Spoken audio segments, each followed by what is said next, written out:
이거 잠깐! 무려 1000명이나 된다는 캄보디아에서 감금당한 사람들, 그리고 범죄에 연루된 사람들, 지금 한국 오는 거 거부한다는 뉴스 봤을 거야. 왜 그럴까? 도망을 못 쳐서? 가족들 협박 때문에? 여러 가지 이유가 있겠지만 다단계처럼 지인들을 캄보디아로 끌어들여서 서로 벗어날 수 없게 만들고 결국 자신들이 범죄에 가담했다는 사실 때문에 처벌이 두려워 한국으로 돌아가길 두려워하는 상황이야. 뉴스 보면 캄보디아 범죄단지 계속 나오지? 사이버 사기, 감금, 중국인 다들 그 정도로만 알고 있을 거야. 근데 그거 규모 자체가 국가급이야. 즉 그냥 범죄가 아니라 캄보디아 국가 산업인 거지. 캄보디아의 사이버 사기 노예 공장. 겉으론 호텔, 리조트, 카지노처럼 생겼어. 근데 안으로 들어가면 철창, 전기 충격기, 무장 경비. 감금이 일상이고 폭행은 기본이야. SNS 구인글 보고 갔다가 여권 뺏기고. 그때부터 하루 15시간씩 보이스피싱, 투자 사기, 로맨스 사기, 도박 사이트 유인 등 돈 되는 건 다 시킨대. 탈출하다 걸리면 전기 고문, 폭행, 몸값 요구. 완전 현대판 노예야. 이런 범죄단지가 2025년 기준 53곳 이상으로 감금된 인원은 최소 10만에서 15만 명. 벌어들이는 돈은 연간 17조 원. 심지어 일부 분석가들은 캄보디아 GDP 절반이 범죄 수익이다 라고 말해. 이 정도면 정부가 모를 리가 없지. 실제로 경찰조차 접근 못하는 구역도 있고 정부 고위층이 조직과 유착됐다는 의혹도 많아. 유엔에서도 이미 정부 공범 가능성 높다 경고했어. 단속?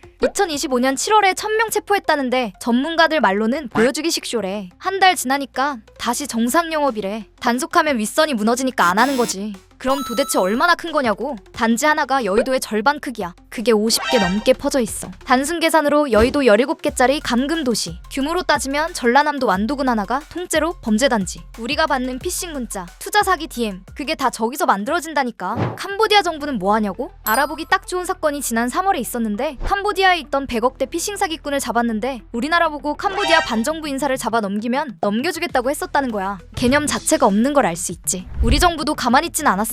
윤석열 정부 시절 648억 원 규모의 ODA 공적 개발 원조를 편성했는데 정작 캄보디아는 한국인 구출의 비협조적. 그래서 지금 정부가 ODA 전면 재검토 들어갔어. 이 말인즉 돈은 퍼졌는데 협조는 없다. 이 와중에 캄보디아와 전쟁 났던 옆나라 태국은 조롱 중. 한국 군대 보내서 전기 끊어버려라. 캄보디아 관광은 이제 끝났다. 이런 댓글이 넘쳐나고 있어. 캄보디아 한국관광가이드 협회 회장이 한국인 교육부터 해라라고 적반하장 입장 취하는 거 보면 태국이 놀리는 게 이해가 간다랄까? 그럼 캄보디아가 왜 이렇게 됐냐? 경제가 완전히 무너졌거든. 지금은 베네수엘라보다도 못 살아. 나라 전체가 부패와 빈곤, 그리고 중국 자본에 잠식된 상태야. 그 틈을 타서 범죄 조직이 도시를 삼켜버린 거야. 대한민국 정부도 정부 대응팀 급파했는데 이미 조직들이 슬슬 이웃나라로 철수 중이래. 국제사회에서 주목하니 부담되는 거지. 한국 탓하는 캄보디아 정부에서 끝까지 협조 안 하면 어떻게 될까? 지금 정부, 정치, 국민들 할 것 없이 분노가 들끓고 있어서 군대 동원해야 한다는 여론이 지배적인데 벌써 이 녀석들 필리핀으로 옮겨서 보이스피싱 시작했나 봄.